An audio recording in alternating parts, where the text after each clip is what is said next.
Boa tarde a todas e todos. Meu nome é Nelissa Peralta Bezerra, sou socióloga e professora da Faculdade de Ciências Sociais, UFPA.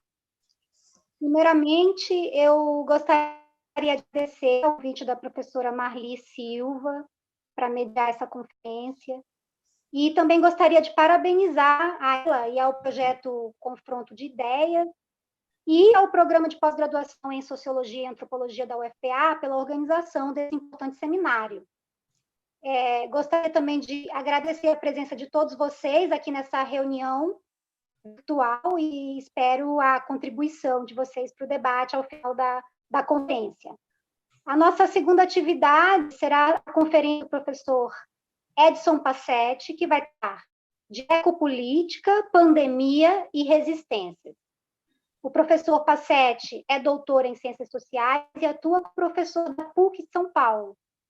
Ele realiza pesquisas sobre diversos temas da área da ciência política, como anarquia política, abolicionismo penal, sociedade de controle, ecopolítica e Estado.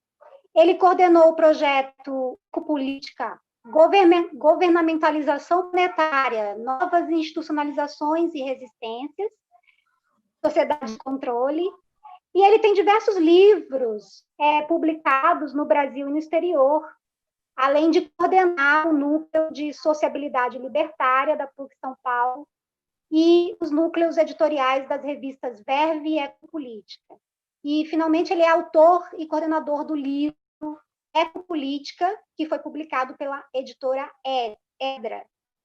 Boa tarde, professor Edson, muito obrigada por aceitar o convite.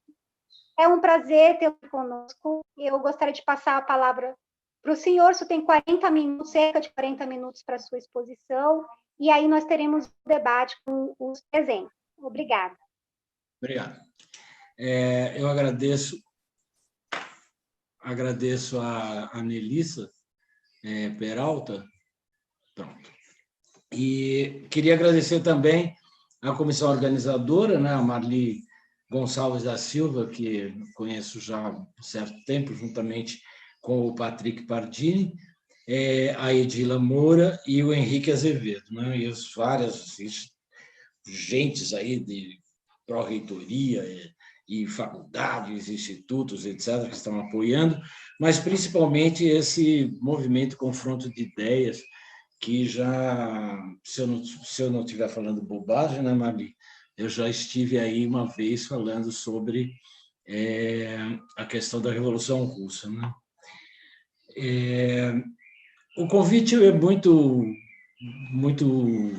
foi impossível dizer não, né? Primeiro porque a Marli, nós nos conhecemos aqui em São Paulo há muito tempo, e é uma pessoa muito cheia de vida. E no tempo que a gente está vivendo hoje em dia, que é um pouco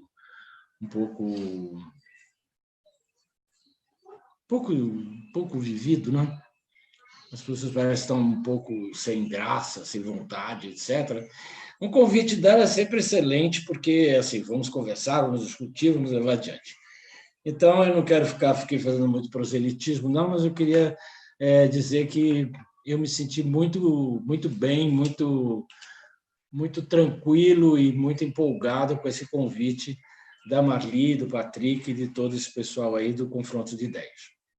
Bem, o que eu vou falar hoje aqui, esse livro aqui, se fosse a coisa ao vivo, né, assim, a presencial, eu iria fazer um lançamento aí desse livro, que foi editado no final do ano passado, Ecopolítica, que é resultado de uma pesquisa muito grande que nós realizamos aqui em São Paulo e que saiu publicado agora. Então, eu vou falar, não vou participar dessa sessão de lançamento de livro virtual, porque eu não consigo entender como é que é isso. Não, acho que o lançamento de livro você tem que estar presente, as pessoas estão presentes, trocam apertos de mãos, abraços, etc. E até pessoas como eu, que não gostam muito de lançamento de livro, até acho interessante. Não é? Mas o virtual, sinceramente, não dá. Só que e não dá porque a gente está num ano da pandemia, né? Da chamada pandemia, que se alastrou pelo planeta, e a Marli me convidou para falar sobre ecopolítica, não é? Essa pesquisa que nós fizemos, e a pandemia. E é isso que eu vou falar um pouquinho e deixar um pouco nas entrelinhas as resistências, como acontecem e como acontecerão. Não é? Para mim e para as pessoas que trabalharam nessa pesquisa, não é? Principalmente os coordenadores que trabalharam comigo, a Salete Oliveira, o Acácio Augusto, o Tiago Rodrigues e a Beatriz Carneiro, nós entramos realmente de cabeça nessa discussão a respeito do que se passou a partir da segunda metade do século XX, não é? A partir do final da Segunda Guerra Mundial, e que levou a um deslocamento do alvo do Estado não ser mais exclusivamente a população, mas do alvo passou a ser não só do Estado, mas do organismo internacional, o planeta como um todo. Bem, a conexão entre ecopolítica e pandemia talvez assim, a primeira grande marca na relação planetária quanto à saúde pública.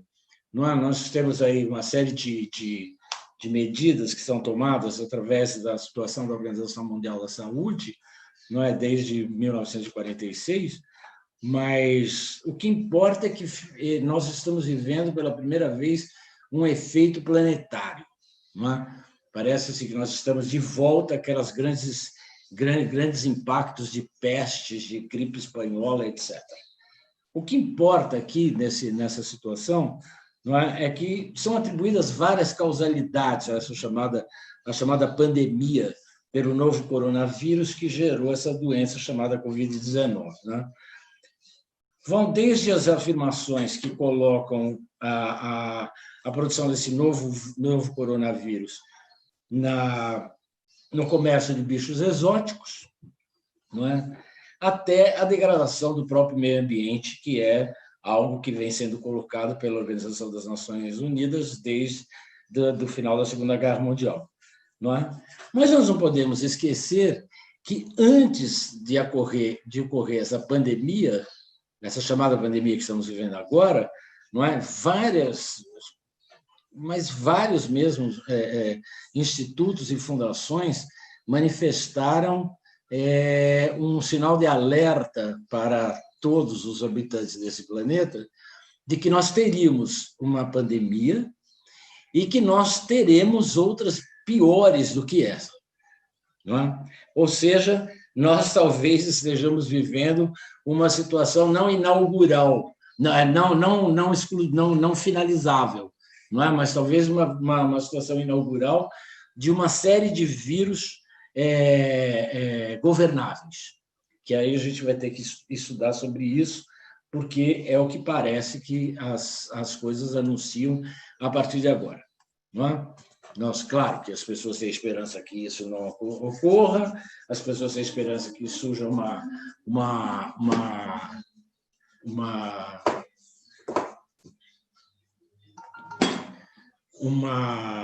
vacina que dê conta disso tudo, mas todos sabemos que as vacinas elas podem dar conta de um certo momento, elas precisam de reforços, elas são muito novas nesse momento. Essa ideia da vacina ela é uma ideia importante, que ela venha, que ela seja usada, etc., mas não significa que ela vai resolver esse problema, ou tampouco significa que, a partir dela, não haverão outros coronavírus. Né? A grande curiosidade nesse momento é que, pela primeira vez, um vírus foi disseminado pelo planeta pelos estratos superiores da sociedade. Não é? E como de sempre, como é comum, quando ele chega nos setores inferiores da sociedade, ele chega de uma maneira avassaladora, ele mata, ele coloca essas pessoas numa situação de risco extremamente alto, de risco de vida. Não é? No caso desse novo coronavírus, as grandes populações, aí, as pessoas que ficaram numa situação de perigo, não é? São os maiores de 60 anos, as pessoas que têm outro tipo de comorbidades e, principalmente, as pessoas pobres que moram nas nas habitações mais precárias das grandes cidades, não é? Como todos sabem, a peste sempre foi associada aos pobres, porque os pobres sempre foram relacionados à produção da sujeira. Até mesmo quando a saúde pública começa a elaborar a medicina social, melhor dizendo, começa a elaborar uma outra reflexão em que não são somente os pobres sujos, mas também deve se considerar que existem os pobres limpos. Mas a peste, a pandemia, está sempre relacionada a pobres, é acusatória, ela funciona inevitavelmente como estigmatização e como forma de separar e de apartar. Tanto é que o efeito inicial dessa chamada pandemia provocou o fechamento das fronteiras, né, principalmente na Europa, fortalecendo ainda mais xenofobias e nacionalismos contra justamente todas aquelas populações que vêm de fora. Aí, no caso, não só os já conhecidos refugiados que vinham do Oriente Médio e de outros lugares da Ásia, mas também os chineses, não é? E provoca, simultaneamente, isolamento e distanciamento sociais, que são policiados tanto por repressão institucional de Estado, como pelos próprios indivíduos que acabam monitorando os outros. Isso eu estou chamando a atenção pelo seguinte: toda a peste, toda a pandemia, todo esse tipo de movimentação, ainda que governada pela Organização Mundial da Saúde, para orientar os estados para a melhor maneira de conter a contaminação e a morte em escala geométrica, não é? De progressão geométrica, ela sempre é apresentada publicamente como sendo um juízo divino. É sempre por isso, a peste ou a pandemia aparece como a culpa, a necessidade de uma reparação imediata que deverá ser feita. Não é um aviso prévio do juízo final. E, nesse caso em especial, um juízo da ciência, não é? Fundamentada tanto nos saberes da economia política, da estatística, da ciência política e da medicina social, não é? Ou disso que muitos conhecem como sendo biopolítica, não é? A maneira pela qual governo e povo estabelecem os seus acordos para que um governo se estabeleça e tenha durabilidade no sentido de governar com segurança a população. Por que população? Porque essa noção de biopolítica ela é importante porque ela suprime a noção de povo.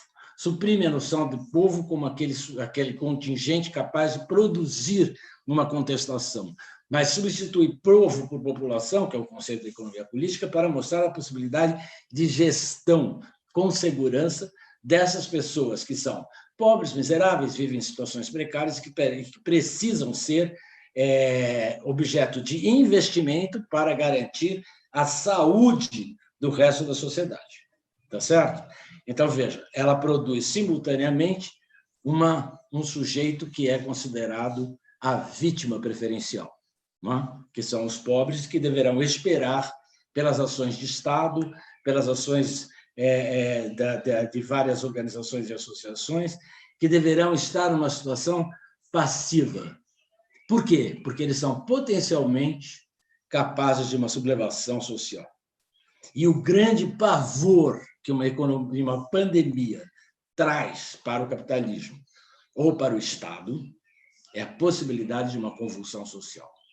E uma convulsão social só é possível de ser controlada se ela vier de dentro dos próprios segmentos capazes de fazer essa convulsão, ou seja, como conter e controlar esse mesmo contingente de pobres para que não produzam uma convulsão social. Como eles podem e devem produzir uma solidariedade entre si, uma solidariedade entre as organizações não governamentais, fundações e institutos capazes de darem suporte para isso, e, principalmente, o auxílio da caridade filantrópica dos empresários, no sentido de garantir que esses pobres sejam de certo modo, atendidos. A grande cereja do bolo é justamente o quê?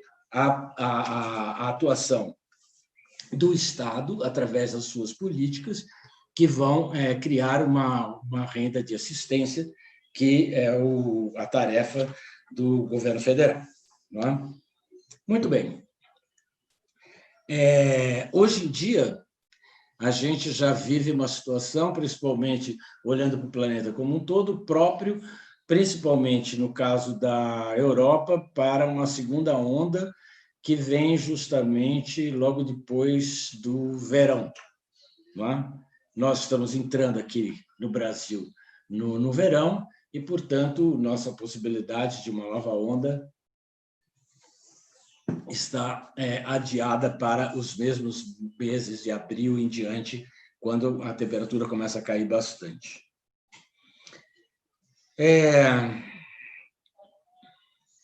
A pandemia trouxe também algumas coisas assim surpreendentes, não é?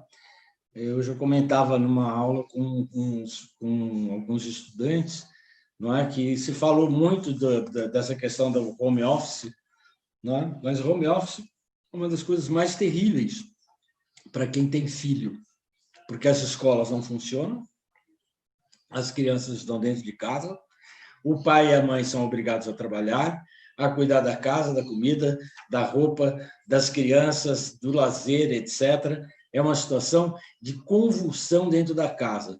Tanto é que chamou muita atenção, durante um tempo, a onda de violência contra mulheres, dessa situação da pandemia, e muito pouco se falou, e se fala até agora, sobre as violências cometidas contra as crianças, dentro dessa situação nova que se colocou, não é? Porque todos estão confinados num determinado espaço muito restrito, não é? Porque todos nós sabemos que os espaços das habitações da grande parte das pessoas, sejam elas ocupando de classe média para baixo, são habitações de pouquíssimo espaço. Não é? E quando se fala de pobre, então, é muito menos ainda, porque são cortiços ainda, são casas com vários cômodos onde vivem várias pessoas, etc. Então, essa pandemia trouxe um redimensionamento do trabalho dentro das residências, que também trouxe rebaixamento salarial, demissões, reduções de jornada de trabalho,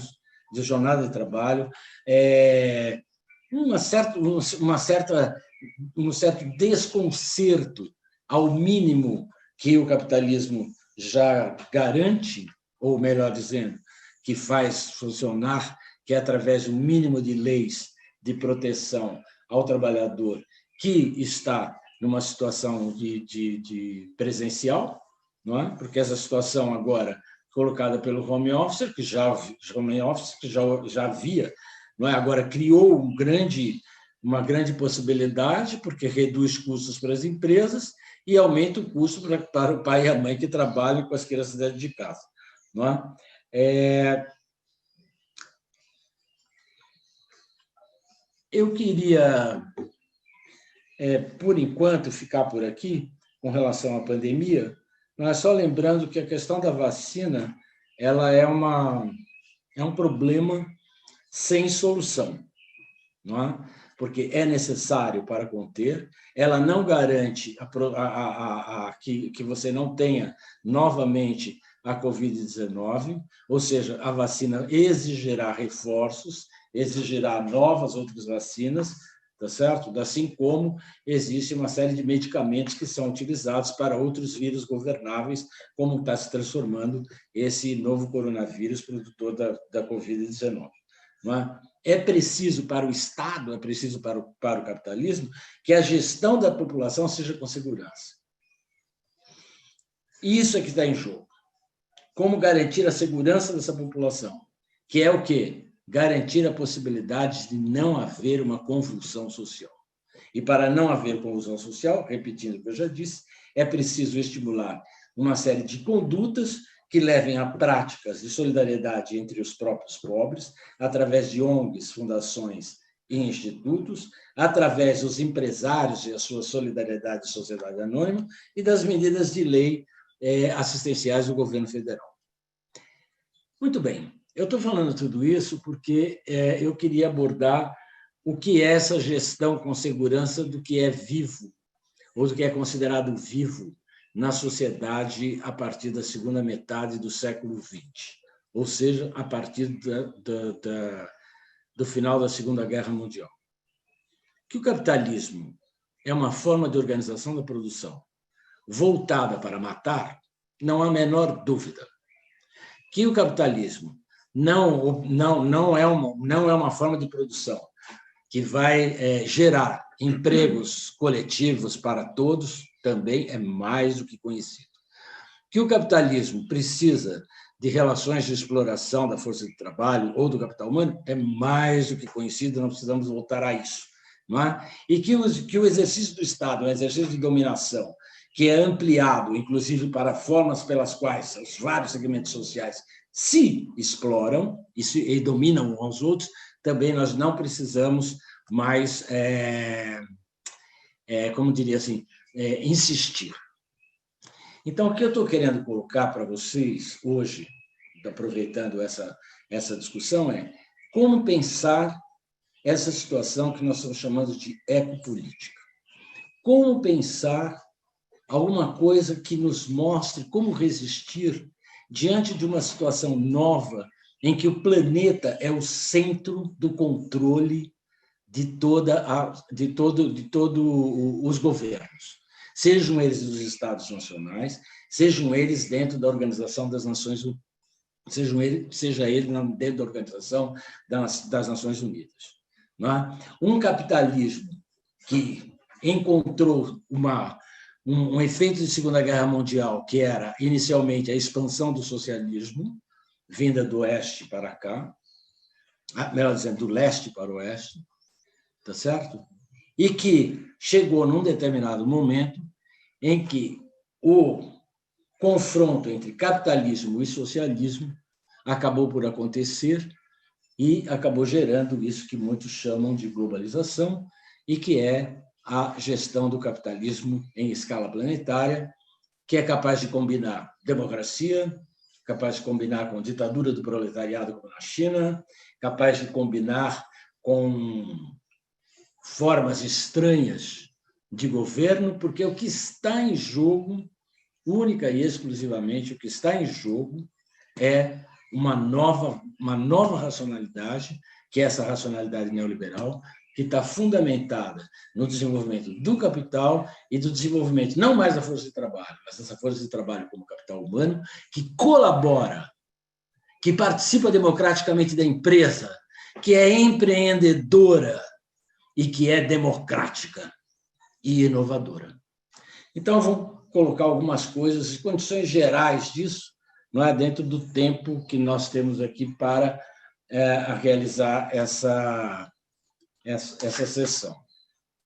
A primeira coisa que eu queria chamar a atenção é que os efeitos das bombas atômicas de Hiroshima e Nagasaki, assim como os efeitos das bombas V1 e V2 do nacionalsocialismo durante a Segunda Guerra Mundial, sendo atirada pela Europa fora, principalmente sobre Londres, não é? Criaram uma situação da iminência de uma guerra final, de uma guerra geral, de um extermínio geral, depois da Segunda Guerra Mundial, principalmente porque começou uma verdadeira competição, uma concorrência entre as duas grandes potências, a capitalista e a socialista, né, a União Soviética e os Estados Unidos, não só para o controle da superfície, da profundidade e das profundidades desse planeta, mas também a conquista do espaço sideral. A Segunda Guerra Mundial também deslocou os interesses de ambos e deslocou para o espaço sideral. Tanto que deslocou para o espaço sideral que muitas coisas, como nós sabemos, não é, vão sendo construídas ao decorrer, principalmente dos anos 60, 70 em diante, no espaço sideral, por um consórcio entre estadunidenses e soviéticos. Mas o que importa é que essa final da Segunda Guerra Mundial criou uma Organização das Nações Unidas como um epicentro, um lugar para onde deveria convergir todos os grandes problemas do planeta. Problemas produzidos por estados, questões produzidas por segmentos sociais da sociedade civil, por segmentos profissionais, por segmentos filantrópicos, por segmentos de saúde, de trabalho, ou seja, a Organização das Nações Unidas se compôs com uma série de conselhos e de institutos capazes de darem respostas coletivas para o planeta. Fosse para o momento socialista, fosse para o capitalismo. A Organização das Nações Unidas apareceu, inicialmente, poucas pessoas deram muito valor a isso. Hoje em dia, talvez, as pessoas deem muito mais valor, porque veio o funcionamento disso de uma maneira bastante insidiosa, não é? Mas a grande jogada da organização foi criar imediatamente, em 1946, não é? A ONU é criada em 24 de outubro de 45, portanto, fez aniversário aí 3 dias atrás, não é? E já construiu imediatamente o seu Conselho de Segurança, formado, na ocasião, pela União Soviética, pelos Estados Unidos, pela Grã-Bretanha e pela França, os vencedores da Segunda Guerra Mundial. A China só vai entrar nos anos 70, não vou entrar nesse mérito agora. Não é?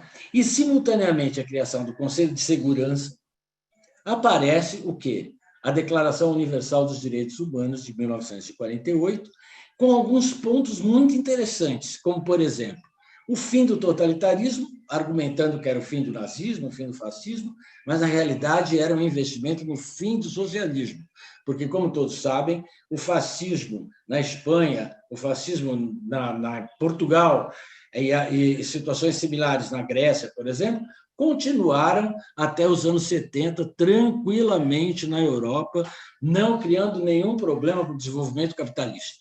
Não, o grande problema para o capitalismo era a questão do socialismo soviético. Então, o fim do totalitarismo, na realidade, era também o fim do socialismo, para o qual devia concorrer não só os efeitos de comércio exterior, como foram muito bem identificados mais tarde, a questão da democracia interna na União Soviética, colocada pelo governo Gorbachev, não é? Mas, principalmente, a entrada da Declaração dos Direitos Humanos, não é? Porque, na época, em 48, a União Soviética e os países que estavam afinados com ela não assinam, não é? Mas, nos anos 70, depois do encontro de Helsinki sobre a Détente, não é? Não consigo entender por quê, mas acho que muita gente também não consegue, não é? O Brezhnev resolveu assinar essa declaração, e, ao assinar essa declaração, ele desencadeou a possibilidade de todas as revoltas na Polônia, na República Tcheca, etc., inclusive dentro da própria União Soviética. Não é? Mas isso é uma história à parte interessante, não é? Onde tem um papel primordial o Vaticano, que, se nos anos 45 em diante, depois de acusado de ser conivente com o fascismo italiano, o Vaticano passou a outro ponto, né, voltado para justamente as questões relativas à pobreza e à identificação com os pobres. Não é? E, posteriormente, com a situação da Declaração Universal dos Direitos Humanos, assinada pelo Brezhnev também, não é? O Vaticano será um dos maiores investidores na derrubada do socialismo. Mas o que eu estou querendo chamar a atenção? É que o fim do totalitarismo, que está na declaração, não é esse jogo político onde vale fascismo na Europa? Vale ditaduras civis militares na América Latina de rodo? Vale tudo isso para justificar como conter a Revolução Cubana de 1959? Vale. Então, é isso que eu estou querendo chamar a atenção de vocês. Não é? Como que essa declaração ela tem mão dupla, ela serve para tudo ao mesmo tempo. Não é? E serve, inclusive, no Brasil, por exemplo, para ser o fim da ditadura civil-militar no final dos anos 70 e começo dos anos 80. Não é? Então, cuidado as pessoas que defendem muito essa declaração, porque ela tem sempre um uso duplo, porque tem sempre um uso de governo, de uma tecnologia de Estado. Não é? Por quê? A questão fundamental de defesa dessa declaração é o quê? A propriedade privada como algo sagrado. Ponto. O resto é bobagem. O resto não diria bobagem, é uma coisa, é para forçar uma boa discussão com vocês, né? Mas o resto é perfumaria. Direito de minoria, direito de mulheres, direito de crianças, essas coisas, tudo é secundário, porque o fundamental é que a propriedade é sagrada, É isso que está em jogo. É isso que essa declaração coloca, é isso que ela defende e é isso que as pessoas vão querer, não é? Principalmente a partir dos anos 70, com as buscas de direitos de minorias. Bem, eu estou dizendo isso porque essa situação também levou aos direitos em geral, como aparecimento dos direitos de minorias, e principalmente o fortalecimento da democracia, não só como regime político, mas como regime empresarial, regime de produção, regime de relações, não é? Que vão se dar principalmente a partir dos anos 70, com a introdução da racionalidade neoliberal, e que gradativamente vai substituindo a função de força de trabalho, não é? Em capital humano, ou seja, em produção de salário como sinônimo de renda e como tarefas de cada trabalhador como capital humano para garantir a si, para garantir a sua prole e para garantir a possibilidade da continuação das relações de trabalho e de empresas. Porque o que é fundamental nessa relação? É fundamental que o capital humano participe da empresa, por isso que ele deve ser inovador, ele deve ter a sua formação com garantias de educação e saúde. Se o país é pobre, subdesenvolvido, cabe ao Estado dar o mínimo para isso. Se não, cabe a você, que é o trabalhador, encontrar um jeito de buscar a sua renda para se justificar, se aperfeiçoar, se tornar inovador e fazer dos seus filhos essa parte contínua dessa máquina inovadora.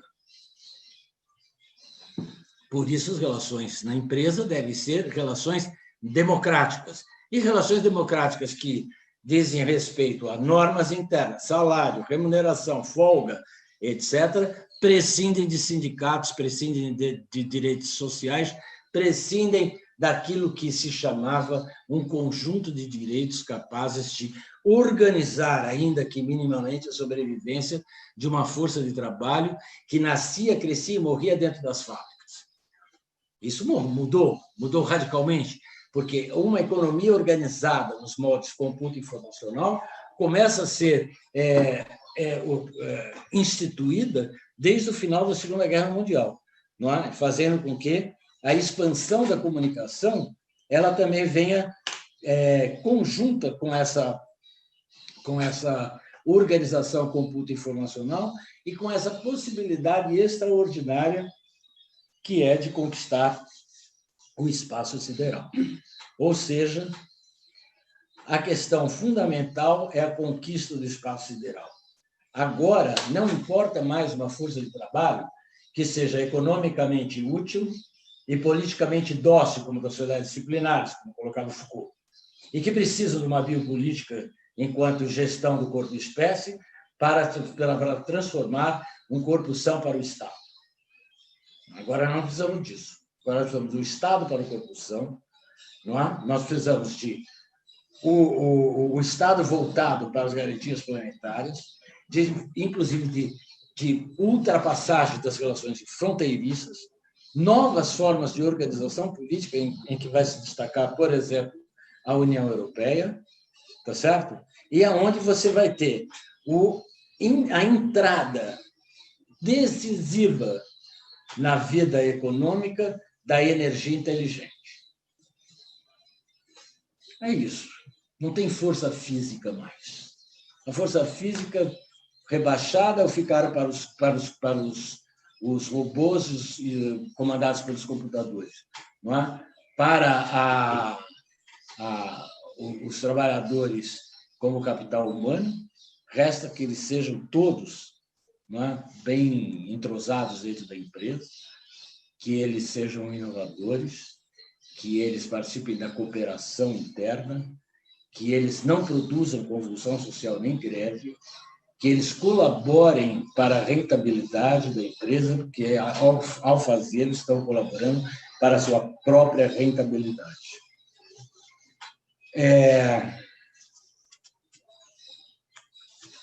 Esse movimento todo que aconteceu a partir da Segunda Guerra Mundial teve um grande instante que foi 68. 68 não assim enquanto movimento ou em Paris ou em Berkeley, essas coisas que as pessoas recorrem facilmente, Mas 68, de alguma maneira, fez eclodir alguma coisa estranha. Não é? Eram jovens no planeta inteiro que se colocavam contra as ditaduras civis militares da América do Sul, como nós, contra o consumo e guerra ou militarismo nos Estados Unidos, contra as situações do Império Soviético no leste europeu, como Praga, Varsóvia, etc., não é? Como guerras dentro da África de independência, ou seja, alguma coisa passou. Só na China que teve em 68, teve uma revolução cultural pelo avesso, né? Mas o que é verdade, é verdade. Mas o resto foi uma juventude sensacional que foi colocando em risco o quê? A democracia, a ditadura, o Estado, os governos, etc. A China fez aquela revolução cultural porque foi todos os jovens teleguiados, uniformizados pelo Estado e pela ditadura do proletariado. Não é? Nos demais, o 68 foi um escândalo, não é? Porque o 68 fez vazar toda grande transformação dos costumes que ocorreu depois da Segunda Guerra Mundial, não é? Com jovens, com mulheres, com preferências sexuais, com negros, que não aceitavam mais essa condição de ser altamente discriminados, etc., não é? Com essa posição de contestar radicalmente.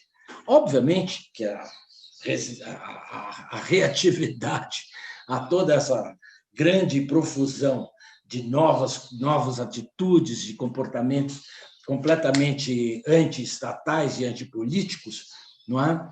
Acabou gerando a reação conservadora, como sempre.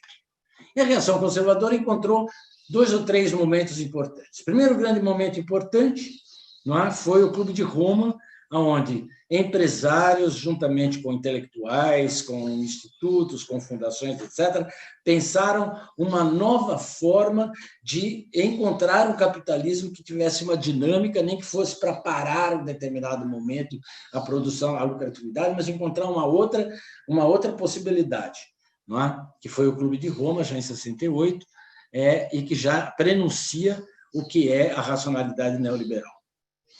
O segundo grande movimento aí que nós vamos encontrar vai se dar em 1972, com a Declaração do Meio Ambiente Humano, em Helsinki, não é? Na Finlândia, onde aparece pela primeira vez, não é? Dentro desse complexo ONU, Organização Mundial da Saúde, Unesco,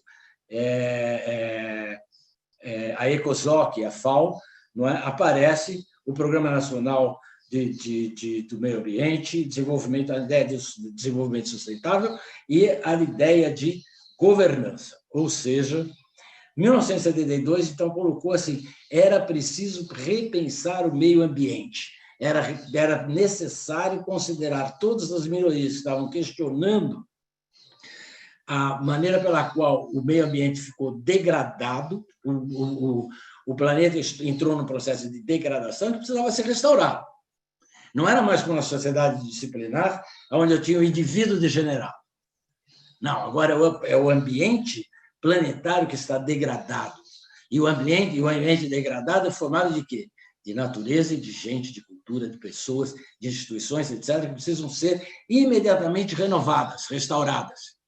Assim como o liberalismo não basta por si só, ele precisa ter uma nova dinâmica que vem com essa racionalidade neoliberal, que foi gestada lá atrás na Escola de Viena, no colóquio Walter Lippmann em 1938 em Paris, nos encontros durante os anos 40 na Suíça. Então, veja, você tem todo um momento histórico que vai considerando a possibilidade dessa reação conservadora se estabelecer. E o ponto máximo disso vai ser o quê? Quando os conservadores começam a aceitar os direitos de minorias. Os direitos de minorias que irão garantir um estoque de direitos e de reparações históricas, maneiras pelas quais se aceitarão, inclusive, novas condutas desde que regulamentadas, institucionalizadas, não é? Não preciso dizer o clássico, relação homossexual transformada em matrimônio, como as demais formas de compensação e de recompensa por meio de cotas, transformando aquilo que era o sujeito de direito num sujeito portador de direitos, e de direitos que são intermináveis. Direitos que não são finalizados. Direitos que sempre irão crescer.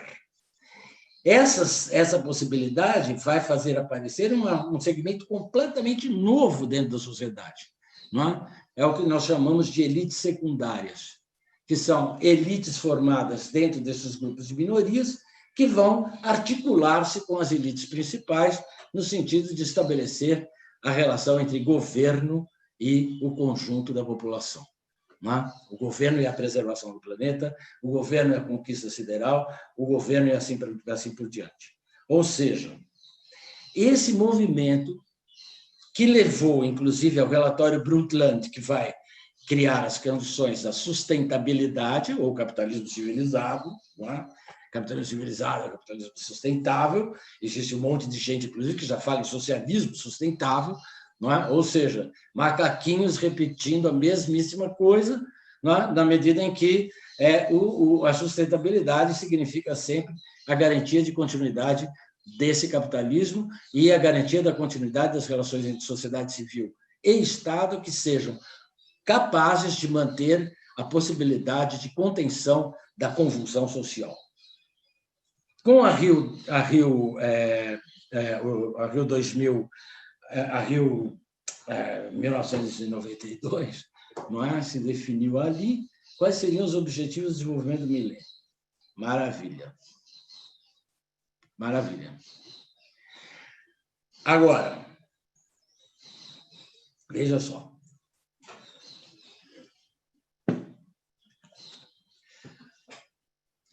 O objetivo de desenvolvimento do milênio foram estruturados para durarem até 2015. Eram 8. Segundo a Organização das Nações Unidas e todas as avaliações dos vários institutos em questão, esses objetivos foram atingidos e já se colocou em funcionamento, desde 2013 aproximadamente, os Objetivos de Desenvolvimento Sustentável, que deverão atingir as suas metas até 2030, aonde, provavelmente, depois que o planeta, de certo modo, com os acordos climáticos, com as várias possibilidades de estabelecimento dos vários objetivos sustentáveis a serem atingidos, não é? Nós chegaremos aos novos objetivos de continuidade do capitalismo, sei, de economia verde, economia azul, economia sei lá qual, não é? Para se chegar até 2045. Não, olha que maravilha. E como o desenvolvimento sustentável sempre coloca que é fundamental, não é, o governo para o bem comum e em função das gerações futuras, tá certo? Você abre mão da sua existência para que as gerações futuras obtenham coisas que você não obterá. E quando chegar a vez delas, elas também, seus filhos, seus netos, etc., também vão abrir mão para que os filhos deles, os netos deles cheguem. Até quando vai durar isso? Essa é uma questão que depende de você e de mim. Depende de nós. Não depende de governo, não depende de partido, não depende de absolutamente nenhuma instituição. Depende única e exclusivamente de cada um de nós. Porque a China avisa que em 2040 ela será democrática. Como é que é possível alguém, hoje em dia, falar 2030 com essa naturalidade? Se nós estamos no meio de uma chamada pandemia e um monte de gente morrendo, um monte de gente contaminada, e nós estamos com essa leveza intelectual para falarmos de 2030, como se a gente fosse algum burocrata de estirpe da Organização das Nações Unidas ou das suas fundações, institutos ou coisas que o valham? É isso que nós somos? Não, eu não sei, eu acho que eu não sou. Não é? Bem, eu teria a dizer para vocês que a gente, a noção de ecopolítica passa também não só por essa situação que eu forcei mais a discussão de degradação do meio ambiente e de restauração, mas ela passa por um redimensionamento do dispositivo diplomático-militar. Não é mais só diplomático-militar que faz a sustentação dos Estados, não é só a relação diplomática, então um pouco de consenso nas relações entre Estados e militar de proteção da invasão externa, mas trata-se de um elemento suplementar que é a entrada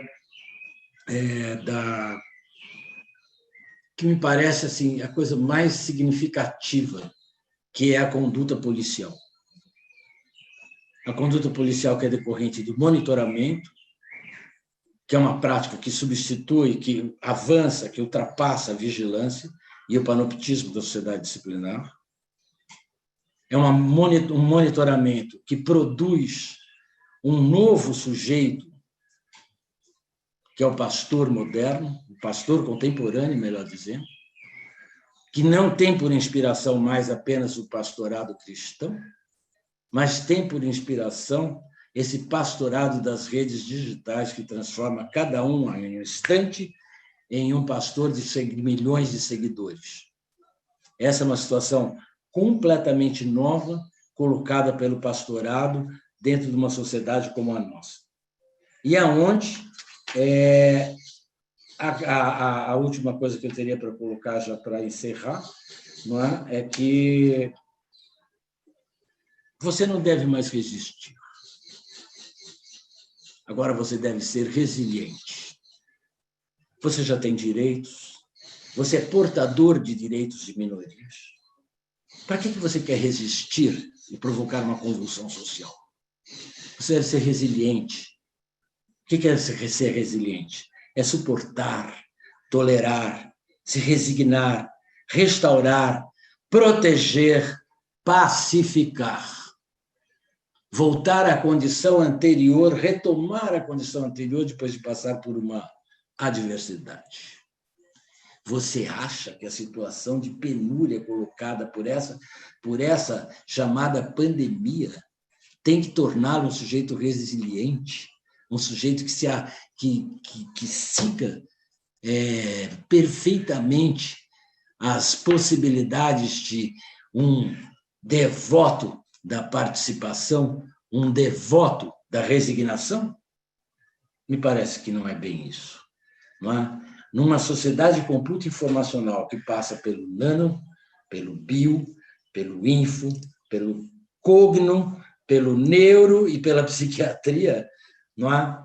Para tudo isso formar o que se chama de qualidade de vida, produzir redutores de vulnerabilidade, não é? Eu acho que cada um de nós deveria perguntar o que significa ser governado.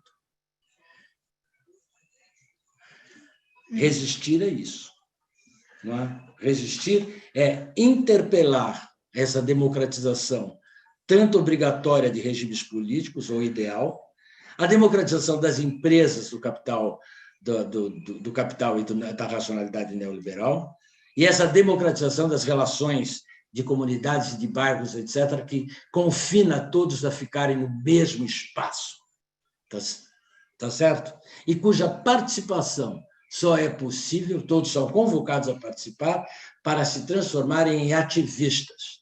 E ativistas nada mais é do que a maneira contemporânea de renovar os quadros convencionais das chamadas lideranças políticas, agora com as chamadas com o chamado recrutamento dentro das chamadas elites secundárias. É isso que eu tinha para dizer por enquanto, e muito obrigado pelo convite. O tempo é sempre curto, não é? E a vida também é curta, mas não a façamos breve, não é assim? Isso é uma lembrança de um grande amigo meu, anarquista, chamado Jaime Cubeiro, que sempre tinha o hábito de abrir as suas colocações dizendo isso. E aí eu resolvi hoje, lembrando dele, encerrar. Não é? A vida é curta, mas não a façamos breve. Ok? Muito obrigado. Muito bom. Você fica quieta. Deixa eu... Muito obrigada, professor, pela sua exposição. Eu gostaria de começar fazendo uma ação sobre uma das primeiras afirmações que o senhor fez em relação à forma como o capitalismo, né, é uma forma de organização da produção para matar, né, inclusive em uma situação de pandemia. E também relacionando isso com a necessidade de gestão da população com segurança, né? Então, a minha primeira questão que eu gostaria que o senhor comentasse se refere a isso, né? As nossas políticas ou as políticas antiambientais atuais, né, desse governo e as políticas de gestão dos corpos nos territórios urbanos, nessa nossa atual fase do nosso capitalismo aqui tupiniquim.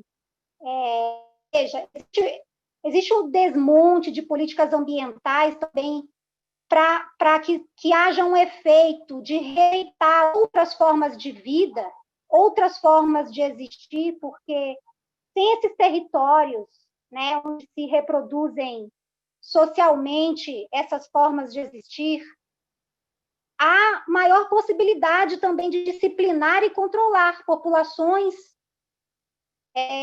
nos territórios urbanos, né, por eliminar as alternativas de existência. Eu digo isso porque a gente nota realmente que essas políticas ambientais podem ser vistas como políticas de morte, por rejeitar outras formas de viver, outras formas de existir em territórios quilombolas, indígenas, em áreas rurais, né? Para quê? Para disciplinar quais as formas possíveis de existência, não só no campo, nas florestas, mas também na cidade, né? Empurrando essas populações, né, que estão com práticas alternativas de existir e de viver, para territórios de morte, para a gestão, para o controle social do Estado em territórios de morte, porque é preciso também pensar do ponto de vista da condensação da população, né, para a gestão dessa segurança. Então, meu comentário que eu gostaria que o senhor tratasse sobre essa questão da relação entre as políticas ambientais e as políticas de controle social dos corpos nos territórios urbanos.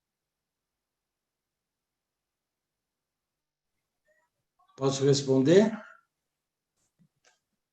Sim, professor, por favor. Tá bom. Nelissa, eu queria agradecer a sua pergunta. Eu queria chamar só a atenção para duas coisinhas, né?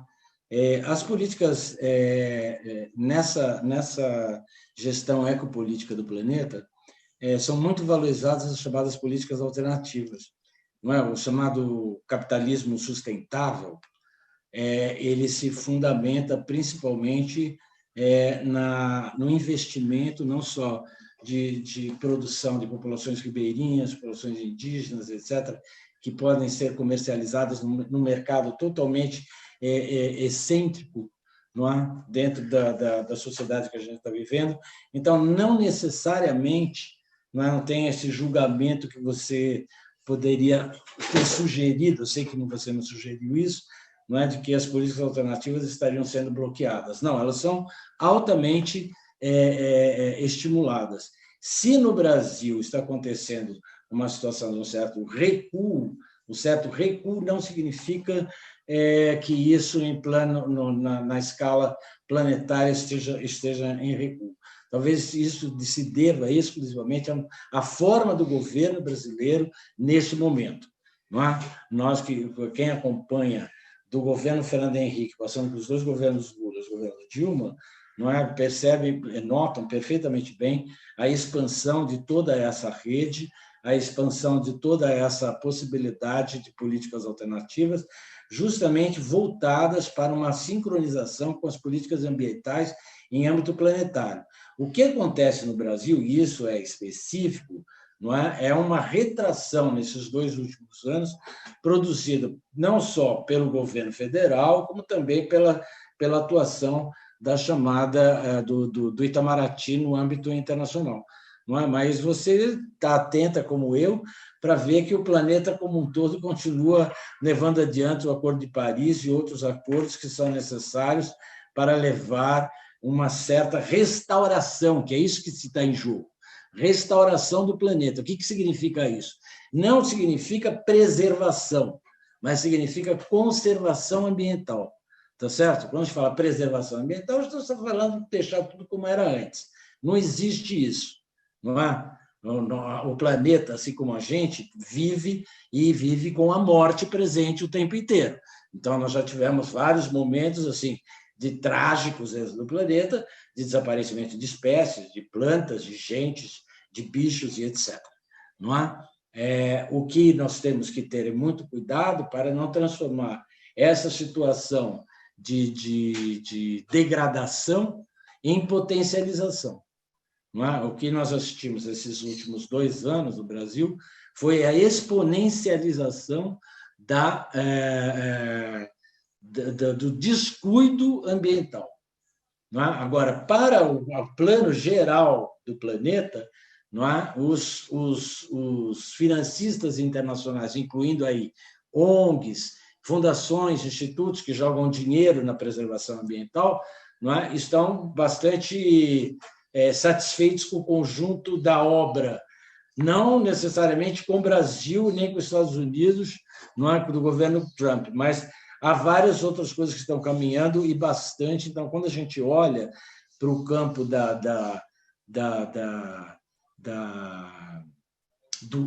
do investimento aí, transnacional em restauração do planeta, a gente tem que estar super atento para ver essas diferenças, não é? Porque capitalismo é isso mesmo. Tem horas que ele joga e restaura a Europa como um todo, né? A Europa ficou toda bonitinha, né? Restaurada, até aquelas vilinhas todas foram restauradas, ficaram tudo bonitinho, próprios para o turismo, etc. Não é isso? Não é? Não estou dizendo das pessoas, o que aconteceu com as pessoas, estou colocando a situação visual, quase que turística, é isso. É isso que está em jogo. É isso. Quando se fala da questão ambiental no Brasil, é assim, é ecoturismo. Como que o Parque Nacional do Xingu pode ser um objeto de investimento de turismo internacional? E não é isso que me parece que as populações indígenas sérias estão interessadas em transformar-se em objeto do turismo. Tá claro? Então, eu queria só te dizer isso, né, para a gente ter um certo cuidado. Não é? Eu sei que você tem, obviamente, mas é que eu também, quando falei, eu falei em geral, não é? Mas eu sabia e sei que todos têm uma análise muito precisa sobre o Brasil e sabe discernir perfeitamente bem esse efeito conjuntural ou esse efeito de momento do governo atual, com uma construção de uma racionalidade neoliberal fecunda para os propósitos da política que vieram do governo Fernando Henrique, do governo Lula e do governo Dilma. Não é? Esse aí é que não está no âmbito do capitalismo civilizado, sustentável, etc. Espero ter respondido a sua inquietação. Sim, professor, obrigada. A gente tem outras perguntas e comentários aqui. O primeiro comentário é da professora Marli. Ela diz: Oi, Edson, a equipe do Confronto de Ideias agradece a renovação da nossa amizade na construção do pensamento coletivo e do debate crítico como forma potente de resistência. Então, um agradecimento à professora. E a gente tem um outro comentário que é de Deni Ferreira, que diz: a juventude tem um potencial transformador, ela não é progressista nem conservadora por natureza, porém uma potencialidade pronta para qualquer nova oportunidade. É uma citação de Karl Mannheim. Eu vou ler os comentários, se eu quiser escolher algum para tratar. A Thelma pergunta: professor, podemos analisar que nossa democracia apenas inseriu novas elites sujeitos de direitos o poder sem democratizar de fato a sociedade? Essa é a pergunta da Thelma.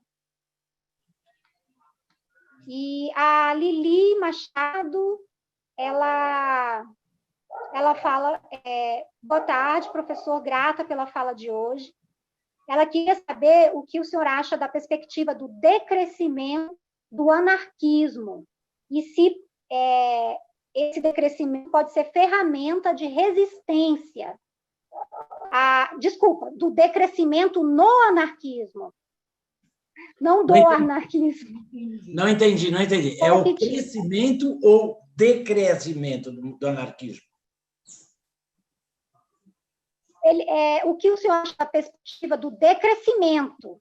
Decrescimento. Tá. E se essa perspectiva do decrescimento, se essa perspectiva pode ser ferramenta de resistência necropolítica hoje? Essas são as primeiras perguntas. Deixa eu começar por aí. Primeiro, a juventude, eu não me recordo, a segunda pessoa foi Selma ou Thelma, não me lembro, não peguei. Thelma. E a terceira foi... A primeira dele. Tá. A primeira foi? A terceira... Como? Deni. Tá. Deni. Tá bem. Eu queria falar assim, de fato, há uma, vamos dizer assim, há uma crença ou uma esperança de que a juventude tem sempre um potencial transformador. Eu não vejo muito assim, não.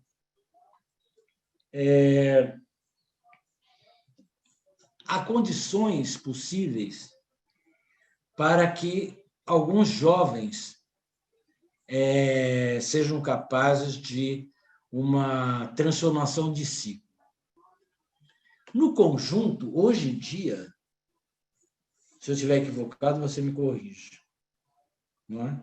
Mas não me parece que os jovens estão querendo transformar alguma coisa. A grande maioria desses jovens estão acomodadíssimos nas suas condições, inclusive na sua condição de miséria. Eu estou chamando a atenção disso porque essa fantasia humanista, não estou dizendo que é a sua, mas é uma fantasia humanista que diz assim, os jovens são transformadores. Sinceramente, eu vivi nesse país, debaixo de uma ditadura, onde a grande maioria dos jovens eram reacionários mesmo.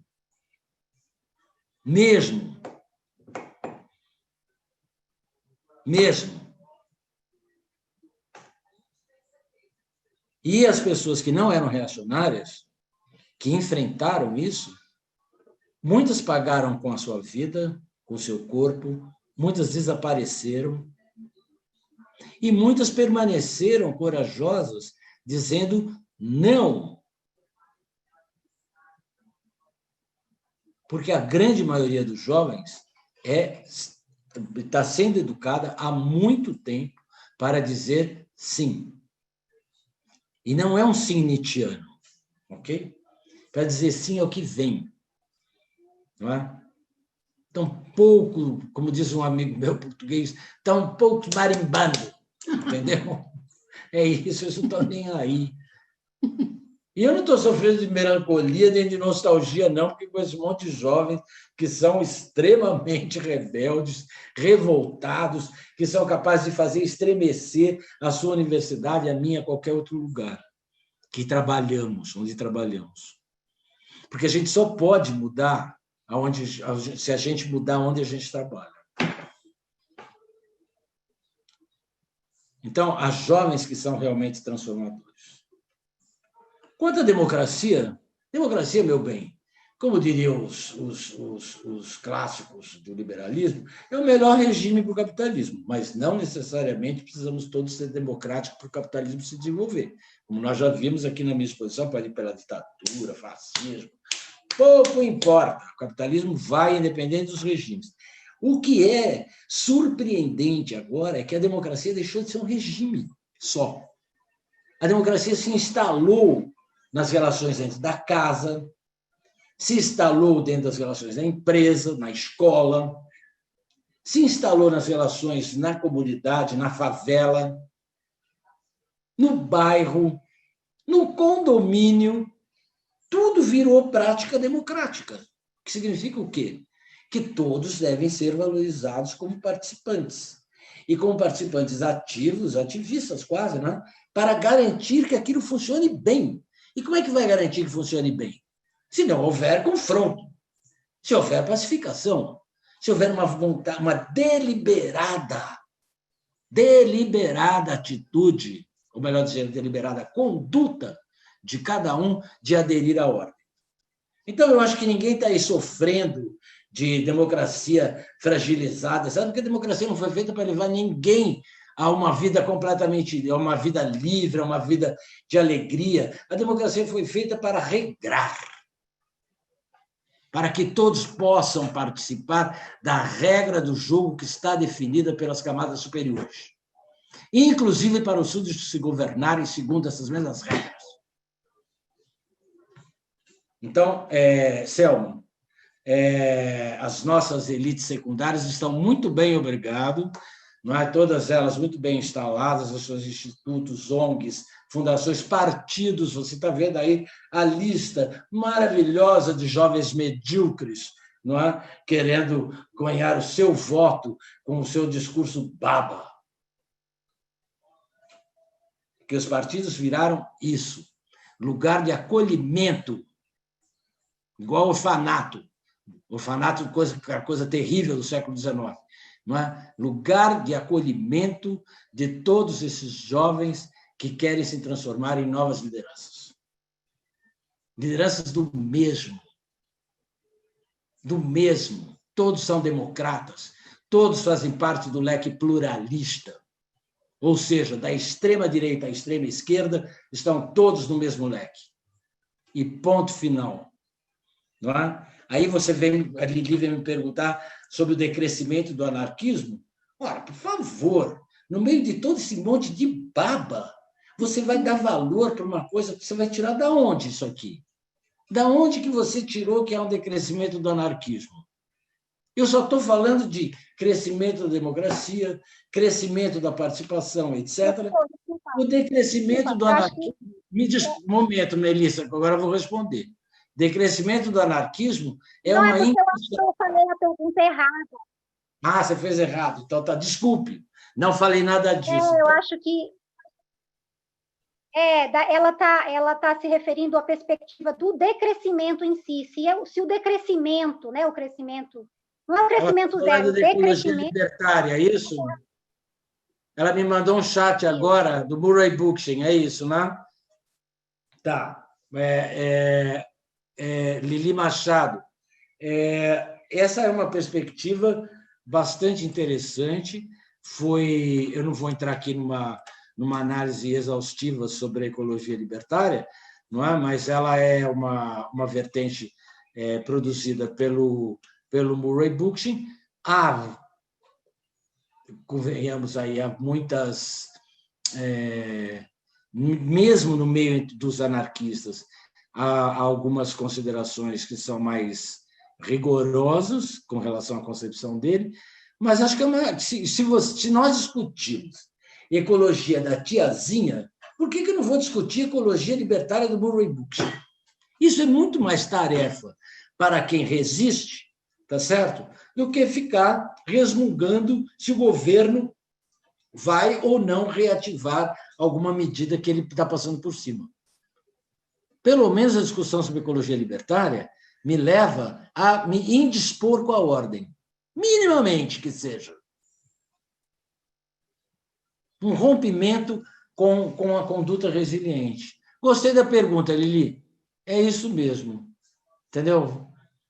Em outra ocasião, nós podemos até discutir sobre ecologia libertária, uma coisa muito específica, não é? Mas, no momento, eu acho extremamente pertinente discutir ecologia libertária. Alô, Nelissa? Onde ela está? Não sei. Ah, é Nelissa. Sobre a questão da juventude, não sei se a gente pode retornar, tem um tempinho ainda. Pode. Senhor, tem algum comentário em relação à potencialidade? Será que a juventude urbana, né, nos territórios urbanos, ela não toca potencialidade, assim, porque o Estado tem uma preocupação tão grande no genocídio da juventude negra, em políticas de morte da juventude. Aí eu gostaria de que o senhor falasse sobre isso, né? Por que essa preocupação do controle da juventude tão forte pelo Estado necropolítico? Vamos colocar. Bom, eu vou ser bem franco para você, com exceção agora no regime da pandemia, dos redutores de editais de política cultural, me parece que o Estado investe maciçamente nesses jovens para eles serem os seus baluartes. Eles aceitam, eles querem, eles gostam, só é assim que é porque eles se sentem capazes de fazer cultura. Problema deles. Problema deles. Eles estão muito bem, obrigado. Você já viu algum desses jovens que participam desses vários editais falar de está sendo morto, perseguido, destruído, não podendo colocar para fora o que ele imagina? Hoje em dia, circunstancialmente, você tem uma questão muito séria colocada dentro do chamado plano das políticas culturais. Mesmo porque é muito difícil você assistir teatro se não for presencial. É muito difícil, não é? Vocês estão vendo aí aberturas, as exposições, etc., que estão chegando o verão, tudo agendado. Você tem que agendar.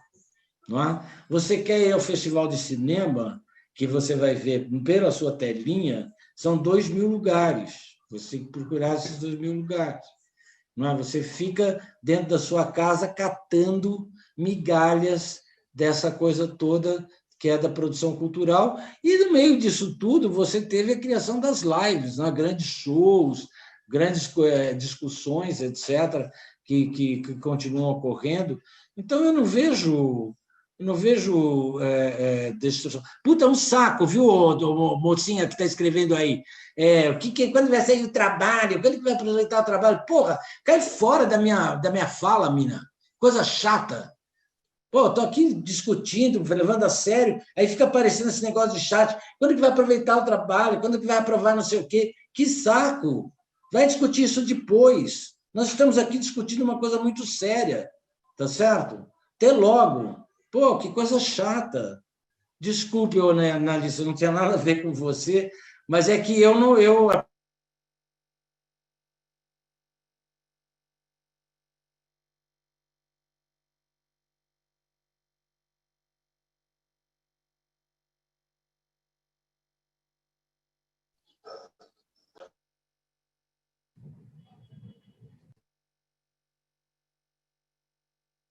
O meu não desligou. O meu não desligou. O meu som não... Alguém desligou meu som, porque eu não desliguei. Estou agora, professor. Eu não desliguei som nenhum.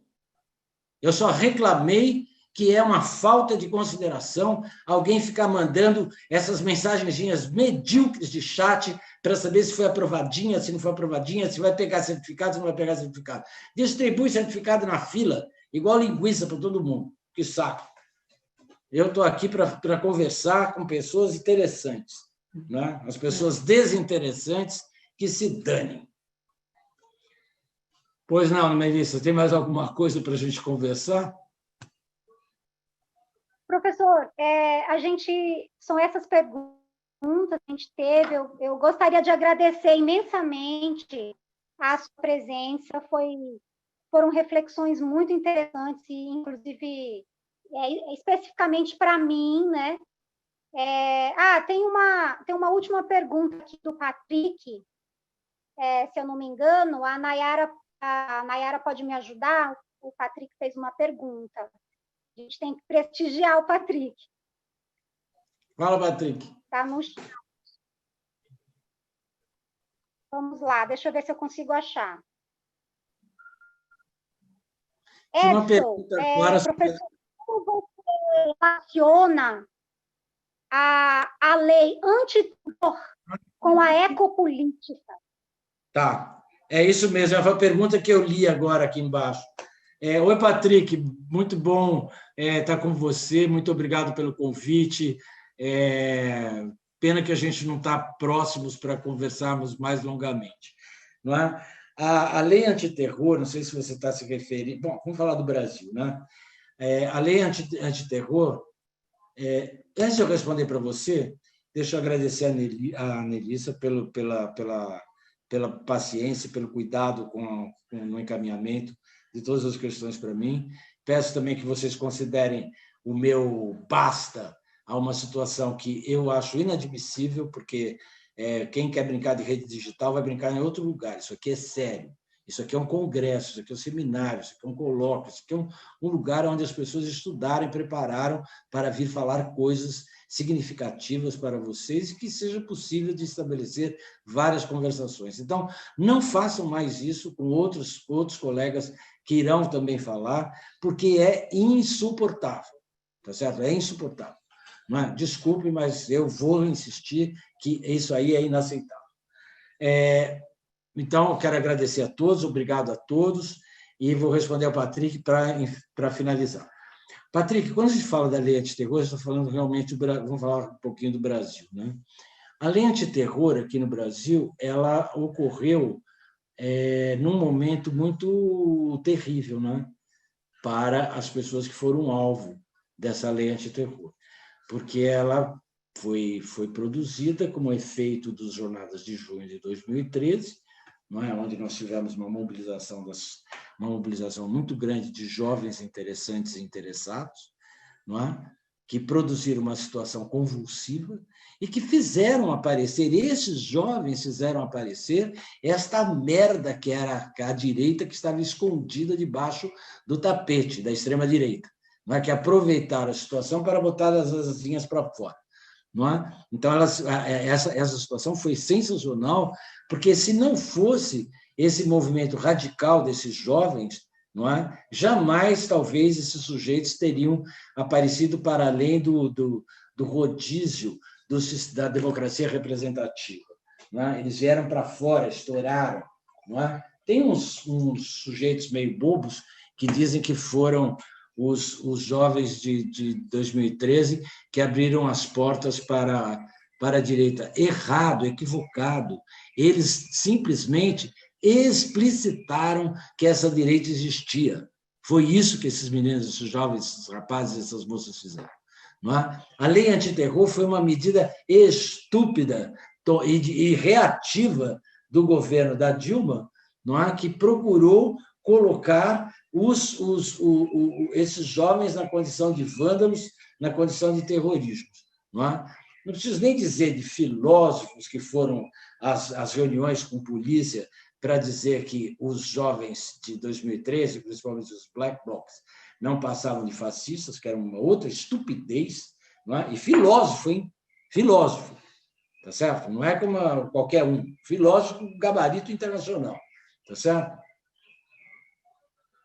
Essa lei antiterror acabou consagrada, foi limparam dela todos os movimentos sociais que estavam diretamente relacionados com o governo, tá certo? E se institucionalizou a pecha sobre esses jovens esses jovens meninos e meninas. Não é? Homens e mulheres, não eram só jovens, a gente mais vivida, etc. Vocês vão ter aqui um encontro com a Camila Jordão, por exemplo, não é? Que é uma das intelectuais interessantes desse movimento de 2013, não é? E que vai provavelmente situar com muito mais clareza do que eu estou colocando aqui, não é? As implicações que vieram decorrentes disso. Não é? A Camila está aqui na programação, vai estar presente em outras situações, e vocês vão aproveitar uma reflexão muito mais adensada dela. A minha é compatível a legislação antiterror com a política? Claro que sim. Claro que sim. É disso mesmo que a democracia exige. Regramento, normalização. E não acredite nessa coisa de normalizar o novo normal. O novo normal é uma prática que já vem desde o final do século passado, que nós chamamos de normalização do normal, ou seja, vamos normalizando gradativamente tudo tem que ser normalizado. Não vem novo normal no futuro, está acontecendo agora. Não é? Então, é só você ver, por exemplo, o surgimento da noção de transtorno. Não é? O que é o transtorno? É justamente uma caracterização, não é, relativa à saúde, que diz que todos nós, desde que nascemos, somos portadores de um transtorno. Ou seja, não é preciso mais eu ter a psiquiatria para definir o que é doença mental, mas agora, com o transtorno, todos somos normalmente transtornados. Fazemos parte disso que se chama agora saúde mental. Certo. Esse paradoxo é importantíssimo para ser discutido. A gente não pode fazer de contas que não está vendo isso. Não pode. Não pode. A gente tem definitivamente de colocar isso para fora, de ter coragem de abordar essas produções contemporâneas e sair da posição cômoda de dizer isso é do malzinho, isso quer matar. O capitalismo é isso, gente. Capitalismo civilizado ou não é para matar. Se você quer viver, você tem que lutar contra o capitalismo. Por isso que é muito importante que todo revoltado tenha que levar à frente o seu risco de vida. Obrigado, boa noite, ótimo encontro para vocês. Muito obrigado, mais uma vez, ao pessoal da organização, à Nelissa, e principalmente ao confronto de ideias, porque eu acho que esse encontro de vocês vai deixar isso numa situação muito bacana, confrontando-nos o tempo todo e produzindo resistência. Não é? É fundamental ter o prazer de resistir a esta situação que nós estamos vivendo. Tá bom? Beijo para todos, muito obrigado. De nada.